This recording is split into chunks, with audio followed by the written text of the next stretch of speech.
And welcome to High Class Geek News. I'm your friendly neighborhood geekazoid, Evan Ransom. With me today is everyone's favorite angry monkey, John Little. I I'm feel not the even need to sure if say that it. pops up on the screen. Huh? Sunday, Sunday, Sunday. Yep. Um, have you noticed I haven't talked about this actually online? No, you haven't. You have not talked about the big news this week. Yep. Yeah. It's like even among friends. I've said a couple of things on Messenger, but I have not actually gone into it. No. For me, grief's kind of a personal thing. Mm-hmm. Yeah. We lost the legend. We lost more than a legend. We lost a great inspiration to the world in general, to artists, to creatives, to writers, to actors, to a little bit of everyone. I'm not sure if there's anyone in the world whose life he didn't touch in some small fashion. I mean, even the most conservative of people probably had their kids grow up with some part of Robin Williams. No, Aladdin. Aladdin, Fern Gully, robots, something. Yeah. You had to bring up robots, really. Try to remember the good. I brought up Fern Gully. Yeah, but Fern Gully still had Tim Curry hamming it up. That doesn't save it. No, but it makes it watchable. Just Popeye. Anyway, I think Popeye. Popeye, yes. Yeah. Yeah. 1 hour photo. Oh yeah, that movie was hilarious. Um,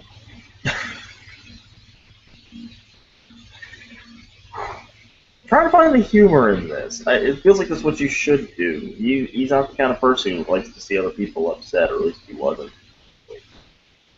No, he hid his own Oh, sadness. fuck it. Let's be honest. If he was around today after his death somehow by some weird Neil Gaiman sort of thing, he'd be like, first of all, he'd bring up how his career is now getting, his career has more life than it's had in years. All it took was him dying.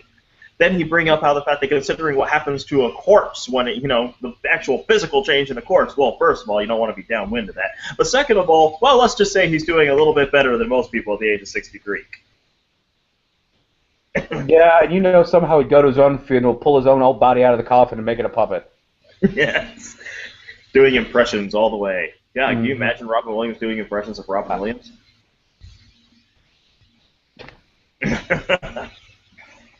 It'd be Robinception. Yeah, and true, true, true. Yep. People are so. This has affected people so much. Where there's like a petition going around asking for the next Legend of Zelda game to give a tribute for him, to put a memorial in there. Same thing with WoW. They're supposed to try to memorialize him as an NPC. Ugh. Unfortunately, a downside to this, aside from the obvious, is that on social media, people decided to show their fucking asses. And now Zelda Williams has Mhm. quit, at least quit Twitter altogether last time I checked. Yeah, she quit Twitter, and it was, I think, Kurt Cobain's daughter that reached out to her. Yeah, which, awesome. Mm-hmm. I mean, if anyone's going to understand what she's going through right now, and she had to deal with that at a much younger age. Yep. But yeah, it's like everyone else is like, where were you? You could have been it. Dude, no, you can't. No, you can't. Damn it. Jesus. Fuck, has it occurred to you the girl just lost her dad? Seriously? Dude, I hate to do this to you, but I just got paged. Ah, Continue without me. I will be back as soon as I can. Hopefully it's something minor. All right? okay. Otherwise, I'm just Sorry, going to dude. move short. All right, dude. Sorry about that. Talk later. No, it's fine. Go ahead, man. Go ahead. Mm. Bye. Bye. All right. With that bit of depression out of the way, looks like it'll be a solo show for a bit. Sorry if you were looking forward to the usual bits of personality, and sorry once again that it's at least starting very somber. But I'm sorry. That's like comedians I don't even know have the serious effect on me. Very first death that ever had an effect on me was God, I can't even remember his name. Phil Hartman. When Phil Hartman died when I was 16. Never even heard the name Phil Hartman until I found out he died. It affected me because comedians, be it for selfish or altruistic reasons, they have dedicated their lives, their careers, to putting smiles on people's faces, to making people laugh. It's just, even I follow that philosophy to a little bit, inspired by those guys, because it's as noble as anything, as saving lives or stopping human trafficking and crimes and prejudice and all that, just as much, just to make people smile, because everyone has a shitty day. You don't know how much a smile can mean to somebody at the right time.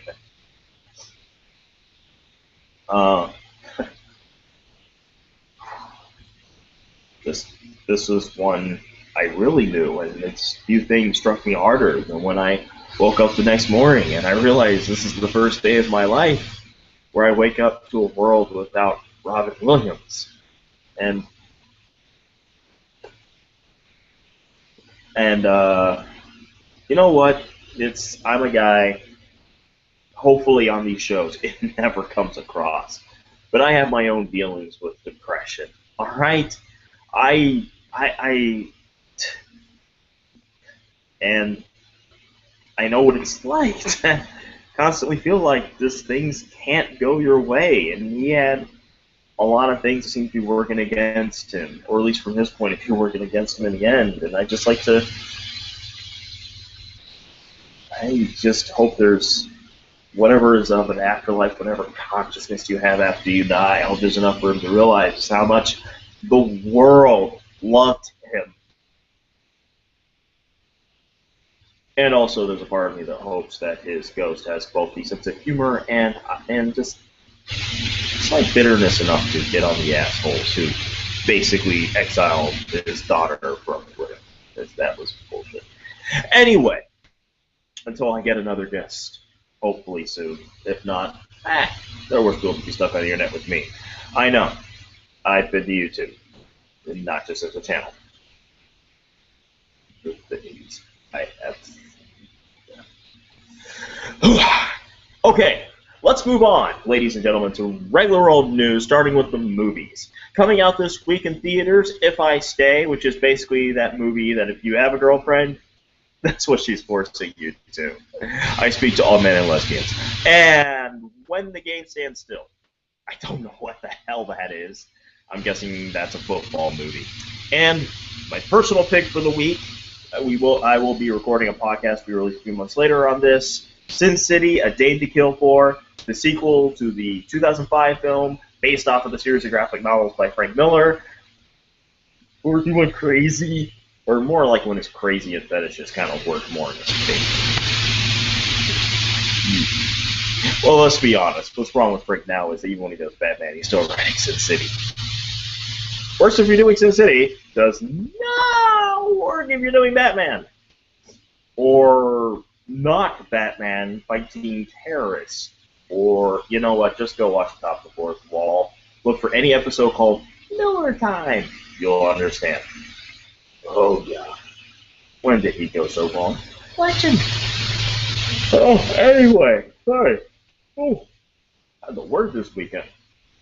Coming out on home video, Toy Story of Terror. No, just okay.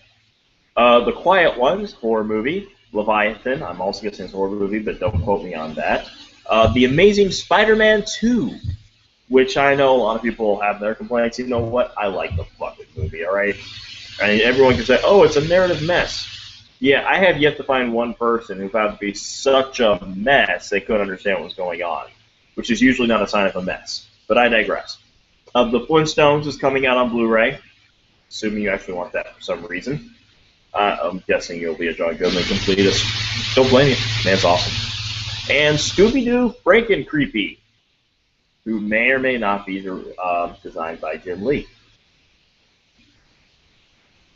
I'll take a job at DC, even though I don't like to do videos too. Anyway, the casting news for this week. It has been officially confirmed that Jason Momoa, called Drogo himself, is playing Aquaman, or Arthur Curry. For some weird reason, Zack Snyder told me to go online and say, "You can be badass." Okay, anyone who thinks he's not badass, stop watching the fucking Super Friends. We got this little cartoon called Justice League. Check it out. When he pops out, it's some of the best damn episodes. Alright? Dude is awesome. This is a guy, it's like, oh, all he does is talk to fish and breathe underwater. No. This is a guy that can move at super speed underwater, can manipulate water, can make a fucking shark eat you. We'll get the Shark Week later. It's coming. Just wait for it. You know, he has main weapon of choice is the Trident of Poseidon. And Poseidon's still looking for it, which means he didn't just hand it to him.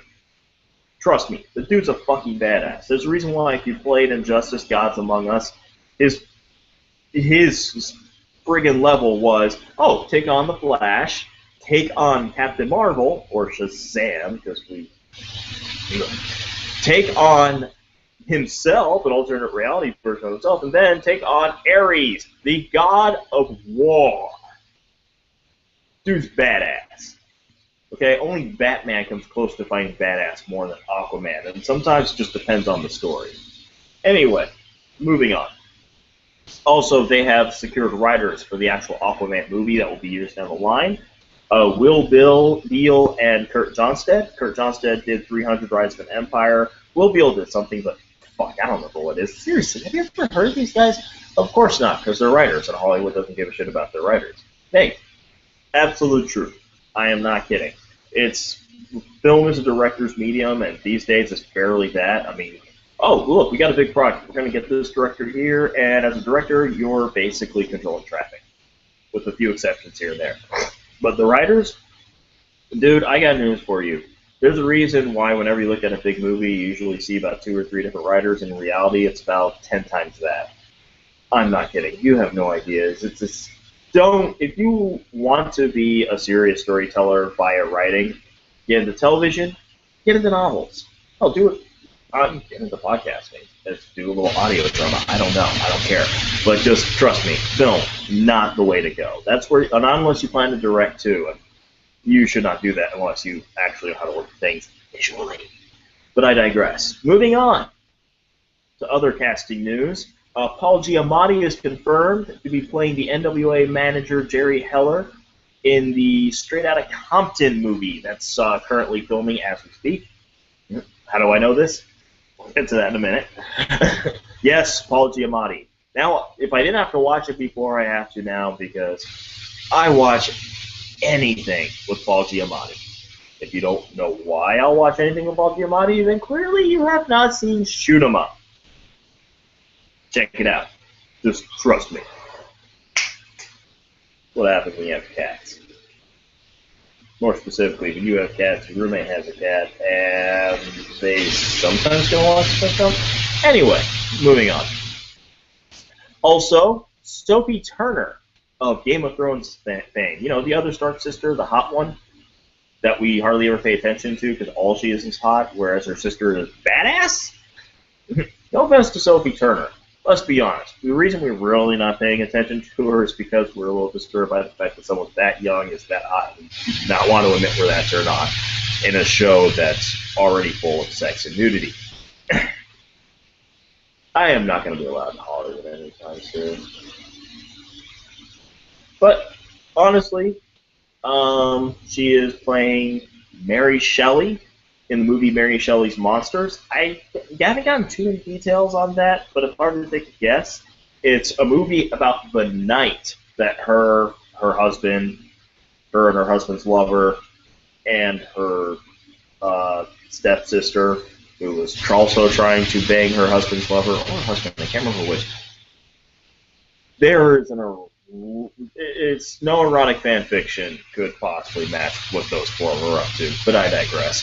But yeah, I think it's all about the night. They were telling ghost stories to each other, and Mary Shelley told the story of Frankenstein, and then encouraged by her insanely awesome husband, in terms of feminism and just forward thinking, to make a novel out of it. So kudos to her. And also, it'll be starring Taissa Farmiga, the daughter of, I cannot remember that actress's name. The Farmiga family is huge. You have no idea how big it is. Like what you imagine a Mormon family to be. Not what a Mormon family actually tends to be, but what you think of. Anyway, Taissa Farmiga, you may know her from, I think, every season of American Horror Story. She'll be in as Claire Claremont, the stepsister I was mentioning earlier, who is completely obsessed with one of her two lovers, and basically is just used as a sperm receptacle of history, you know, assuming they stick to history, by the guy who has no actual romantic interest in her. He just sees a rolling vagina. Let's see. Moving on past that to release dates that have been announced. The Lionsgate Power Rangers movie will officially be coming out July 22nd in 2016, 2 years from now. Let's see if they'll break the streak of really shitty Power Rangers films. I know some of you out there, because like Power Rangers is one of those things with the geek world that seems to be kind of split. But we all accept the fact that it is a geek thing whether you like it or not. But let's be honest, the Power Rangers movies are very good. The first one, actually both had the same problem. You have a Power Rangers movie where you hardly ever see any Power Rangers. Most wasn't like it for action. But then the second one was just goofy. The first one does not hold up. So who knows? Maybe this one will be good. As near as I can tell, this is an actual in-continuity thing. Like, I guess they're doing like what Star Trek did. We did one from the television shows and movies. I'm guessing television shows will be continuing, but now here's the movie Power Rangers 2. Who knows? We'll see. Well, actually, no, it's going back, actually. So some people can call it a reboot. It's weird to me to call it a reboot. That is not what it is. But moving on. So, Godzilla 2 has been announced for June 8, 2018. I believe on a previous episode I pointed out that I was not a fan of the new Godzilla. I'm actually excited about this. I know that sounds weird. But one, I'm a lifelong Godzilla fan. Two, it's not even the shittiest Godzilla movie I've ever seen. Three, there's rumors going around. We're going to get all sorts of monsters thrown into this classics. Oh. Just hopefully this time Gareth Edwards won't fuck it up. He'll learn from that first movie that when you make a Godzilla movie, I'm not saying you gotta have him up on the screen all the time. I know some idiots are saying that. I'm saying when he's on screen, that's your focus. You don't focus on the human character that, let's be honest, is a fucking cardboard cutout that's just being very well played. You focus on Gogeta. That's how it's done. I don't care if you only give me 5 minutes of Godzilla. Someone's going to cut away from those 5 minutes.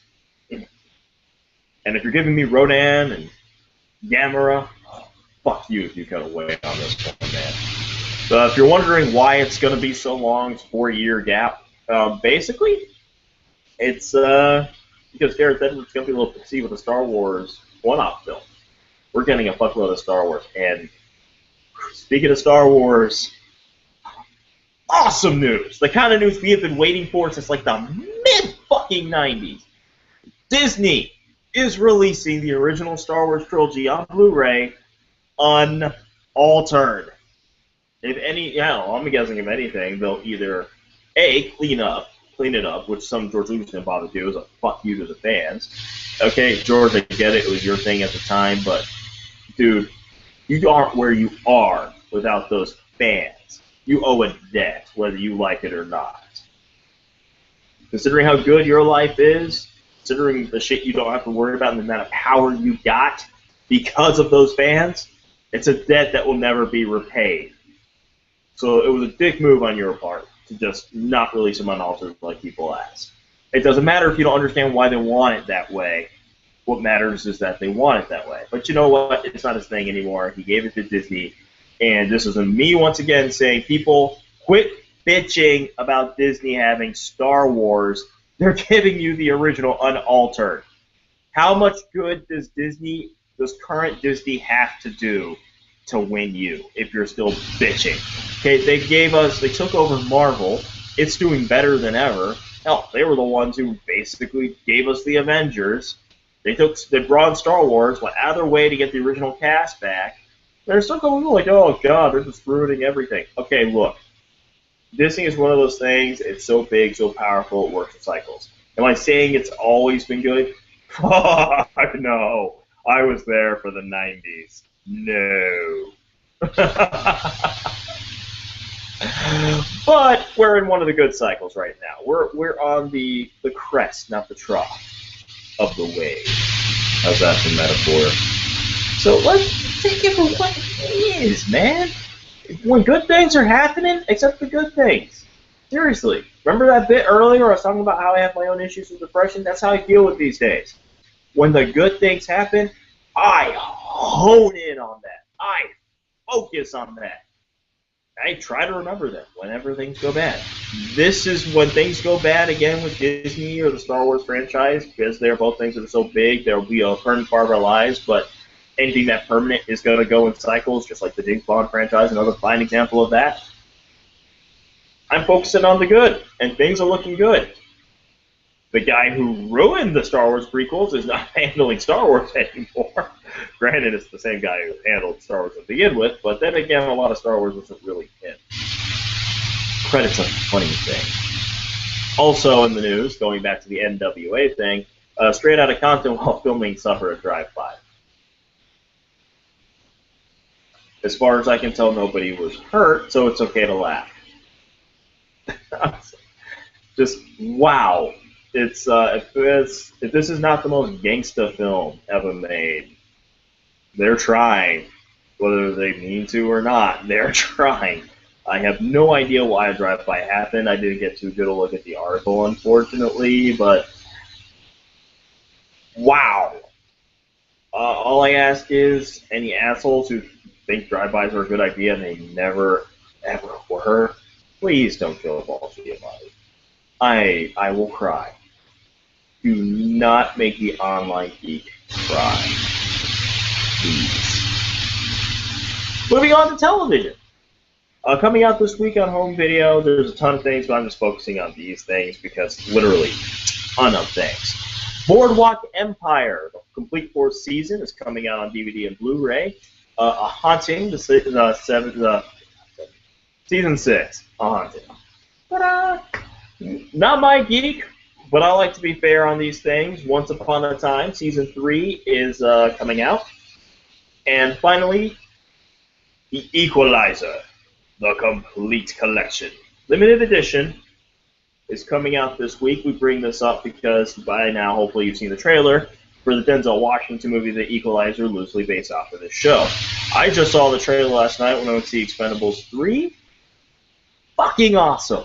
If you're wondering what I have to say about Expendables 3, it's kind of sad that this is the one that's bombing because this is the one I liked. It's like the other ones, it was like I didn't like or dislike them. I felt the second one was better than the first one, or more what I expected from the first one. This was the one that actually felt like what the first one should be.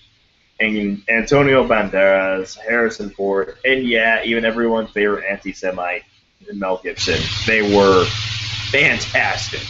It's like they were what the movies were lacking from the get-go, and now you got them, and everything is just beautiful. And also, I like any movie where a woman kicks ass. When there's a woman in this who kicks ass. There's an Expendable with 2 X chromosomes. Official in this movie. Would they make a fourth one? Hopefully this one won't stop them from making a fourth one. You'll see her again. I like that. And not just because of doing the Expendables, which is basically a female version of the Expendables, all female, which makes me laugh, because in a world where we're looking at Warner Brothers, who own DC, to make a freaking Wonder Woman or just female-centric film, and we're looking at Marvel, who's kicking so much ass, we want them to really make like a Black Widow or female-centric film. Who's answering the call? Sylvester Stallone. Oh, dude, this is why I'll never stop loving the guy, no matter how many times I find myself disagreeing with him on this or that. Going into the news for television, it's loosely television. It's a web series, actually, called Play It Again Dick. focusing on the character of Dick from Veronica Mars. This is sort of one of those meta things where basically the show seems to be simultaneously the guy who plays Dick trying to get all the old cast members back for his own spin-off of Veronica Mars, a big spin-off that he writes and directs, focusing on his character, as well as actual, like, the scenes from the show itself. So you're not only are you getting things like, say, Kristen Bell coming back playing Kristen Bell, she'll also be playing Veronica Mars. Purposely written badly and out of character by the guy who plays Dick. If you watch the show, and seriously, if you have, then this is definitely where you belong. That's just comedy gold. Right there. That is fantastic. Alright, moving on to video games. This is the part where I really regret that it's somehow turned into a solo show. This is the kind of thing where I like to have other people around. But yeah, video games. First of all, coming out these releases, Counter-Spy. Saw a couple of screen caps of that, and I think it's a game I'm definitely going to wind up getting. It's going to be available on the PS3, PS4, PS Vita. It's a downloadable game via the network. I don't think it's that expensive too. Remember, I saw the price correctly, at least on the email I got from GameStop. $11.99. Maybe that was just the pre-order price. I'm guessing at worst it'll be $15. But honestly, I'm going to get that game someday because I love Cold War spy stuff. Even though in real life, Cold War spy stuff was boring as you could get. Somehow they're just made for great fiction by actual spies. Diablo 3 Ultimate Edition, the Ultimate Evil Edition, sorry, coming out for just basically any next gen or past gen console, PS3, PS4, Xbox One, Xbox 360. You've seen the commercial by now. Commercials everywhere. I can't do anything online without that commercial.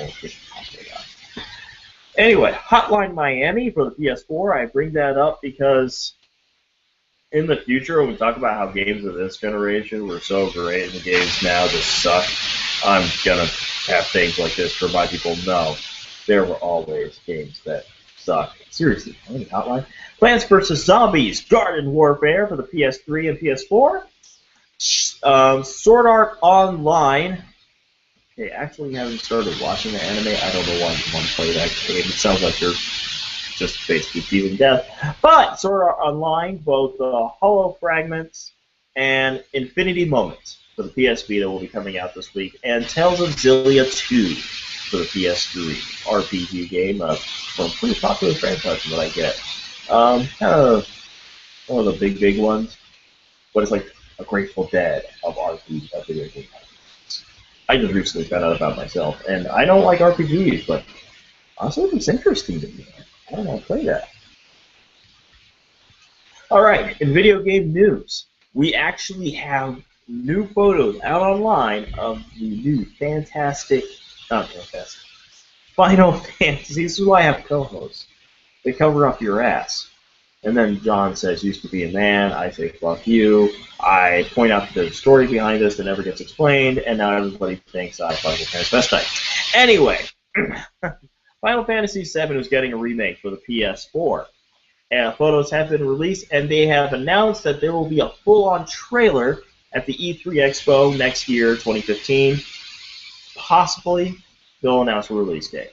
They are currently working on the game right now. Final Fantasy fans, your moment has come! Also, well, actually, I'm going to skip that one real quick.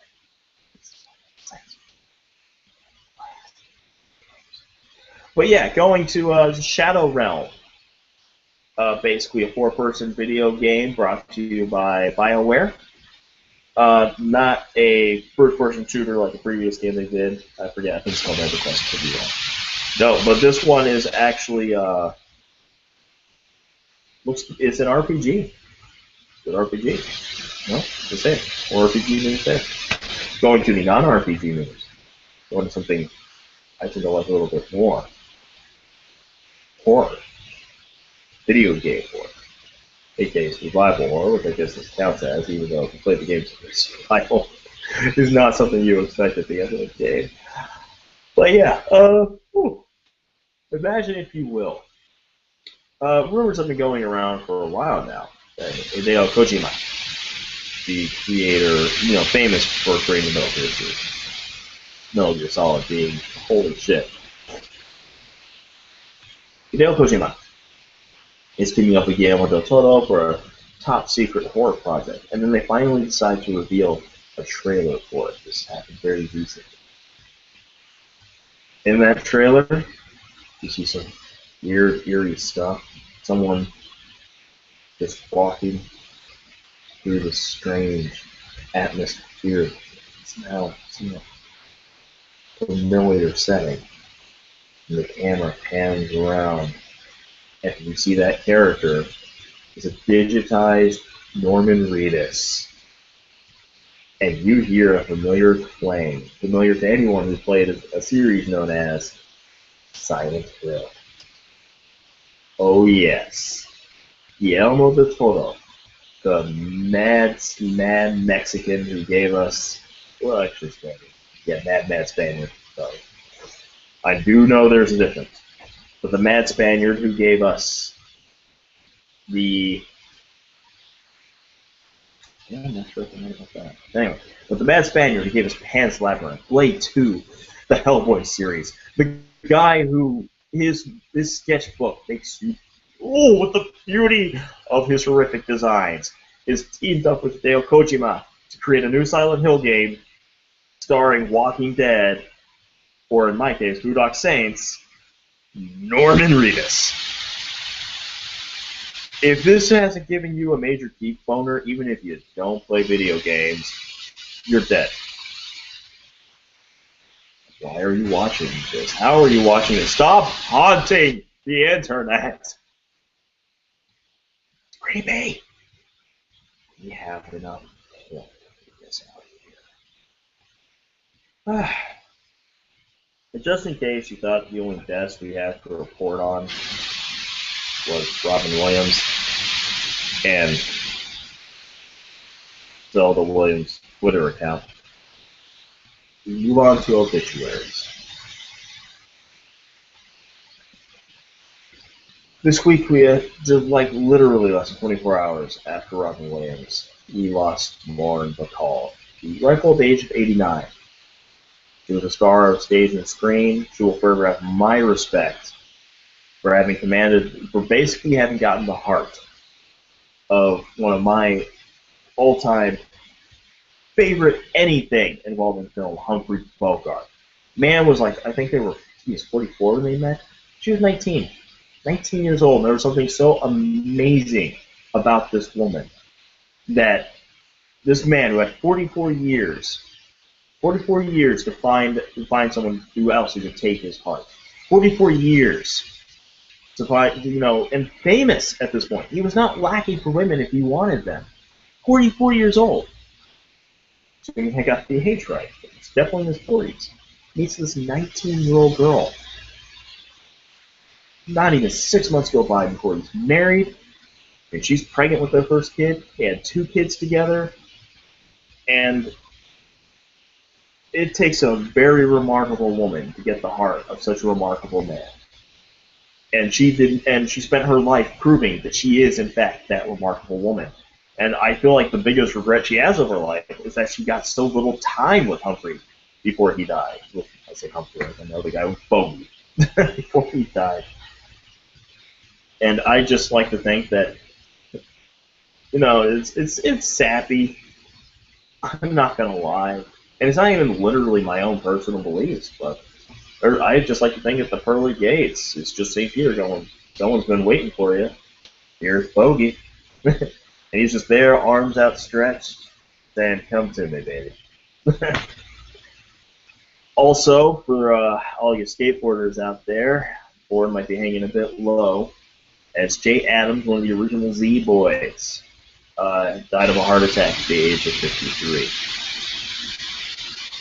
Once again, as I mentioned earlier, I was there for the 90s. Skateboarding was a big fucking thing, and this guy was one of the main reasons it was. I mean, You may not have had a car, you may not have had a bike. God damn, you didn't have a skateboard. And kind of sucks. I honestly don't know what else to say. I wish I was more into skateboarding. I wish I knew more about the Z-Boys, that I could say more, but at least here we're acknowledging this happened. We are not one of the places that's ignoring it or just brushing it off to the side or treating it like a small thing. This guy meant something to people. Everyone means something to somebody. This guy meant something to more than most. But honestly, looking back, just try to keep that in mind, folks. Everyone means somebody to somebody, and if they don't, they should. Every human being is a miracle, and I'm not saying that in any faith sense or belief sense, nor am I one of those people who feels the need to defend that. I am saying that in a very scientific sense. When you think about just how the astronomical odds, what it takes just to give birth to a kid, and then on top of that, for that kid to be you. I mean, seriously, there's like literally thousands more sperm in a single drop of semen than there are people on the planet now. Chances are, when you were conceived, a lot more than a drop went into your mom. And out of all those possibilities, more than the human mind is able to comprehend, you came out. And it could only have happened during a period of approximately 3 days out of the month where a woman is even capable of getting pregnant, during only so many years in her life when she's capable of getting pregnant. Watchmen put it best: every human being is a thermodynamic miracle. For that reason alone, give everyone their due, however small. And it's rare for me to take a moment to stop being the goofy man-child to actually give off a bit of wisdom. I think I've done it twice now. Focus on the good, give everybody their due. Everybody is worth it. Granted, sometimes that dude needs a punch in the face, but everyone is worth it. Yeah, some are worth a punch in the face. Anyway, moving on. All we have to say for this week is that Discovery Channel had Shark Week, and as usual, most of what they had to tell you was absolute bullshit. I'm not going to pretend that you can swim in an ocean with sharks and you know, there's no way you're going to get attacked, like there's no chance whatsoever. I'm not going to say that when you are bitten by a shark it doesn't suck. You have no idea the amount of damage that a single bite can do. But it's not very fucking likely. Most sharks do not like humans. Like, I don't mean that in the sense that, you don't like Paul down the street. No, I mean they don't like the taste of us. Most sharks have to be desperate to eat us. Even those that do have a habit of occasionally eating humans, we're not their first choice. And really, most shark attacks, the reason why you don't usually see somebody like torn in half by a shark, sharks really just take one bite and go. I know that doesn't make it sound any better, especially considering how big those bites are. But I mean, one, you can literally swim in the ocean with a bunch of friggin' sharks. Probably even have a small cut with a little blood going in the water. You're still not very likely to get bit by one, unless you're an asshole to them or you're bothering them. And if they do, they're going to give you one bite. Either that one bite is going to be more than enough meat for them to eat on, or that one bite is just a warning saying, "Quit fucking with us." I'm not. Once again, I'm not saying you should swim with sharks, not unless you're trained for that sort of thing. You know what you're doing, but you're not in trouble if there's a shark in the water. And ever since I was a little kid, I figured this out. I've always been worried for the sharks. Whenever everybody's like, "Oh, they're so dangerous. Oh, they can attack," and people use that as an excuse to attack them. You know what? They're in more danger of us than we are them.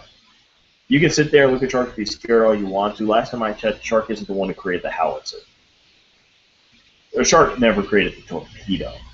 We have killed so much more in the ocean than a shark ever can, from periphery alone. That's all I'm saying. Anyway, moving on to our final section, miscellaneous. First of all, I'd like to congratulate Joseph Gordon-Levitt for coming out recently as a feminist. To me, this is a big deal because, as much as I hate to say it, we haven't needed feminists so much since the women's rights movement. We really haven't. Because now the internet seems to have, I don't want to say it set things back, so much as just made it so that now the assholes don't bother hiding anymore. They do in a way, because most of them are using screen names instead of their real names, naturally, but I'm living in a world now where we finally have girls interested in things like comic books and video games, and people are getting mad at them for it. Especially the ones that cosplay. Considering most costumes and things like comic books and video games are designed to show off the female form as much as possible, you'd think we wouldn't be bitching about that. That's all we're doing. And making a bunch of really great, in some cases very hot women who probably wouldn't mind talking to us. Once again, lived through the 90s when that didn't happen. I mean, for fuck's sake.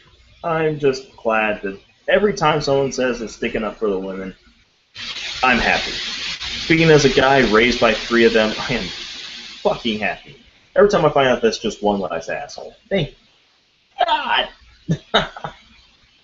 And also, lately, you may have noticed there's this thing where people are dumping ice buckets on there. On themselves. They're taking what's called the Ice Bucket Challenge. This, ironically enough, is not something like the fucking Cinnamon Challenge, where it's just people being morons. These are people being morons for a good cause. Namely, to give awareness to ALS, also known as Lou Gehrig's disease. Which Lou Gehrig's is a very shitty disease to have for both the person who has it and their loved ones. So, spread awareness by doing something stupid. It's what the internet is for. And porn. The internet's for porn. And stupidity and awareness. It's only a matter of time for all 3 of these things combined into a Voltron of whatever the internet is. Anywho, and that was High Class Geek News. I apologize that it was a solo show this time. If you are a regular watcher, you know this is not usually the case. But the best laid plans of mice and people. What can I say? Once again, Robin Williams will be sorely missed. I hate to end it on a dour note, but dude, thanks for making us laugh. This has been High Class Geek News, where we don't report the news, we just tell you what we think about it. And hopefully, somewhere in here, despite the unplanned solo show, if you watch this and you were a little depressed or upset, maybe I helped to put a little smile on your face. We will be here once again, 9 o'clock, every Sunday. Hopefully next time I'll have a guest host. Usually I'm pretty good about that. You have a good night. You have a good week. For God's sakes, do what you can, just have a good life. And if you can't, help someone else. And maybe they'll help you have a good one too.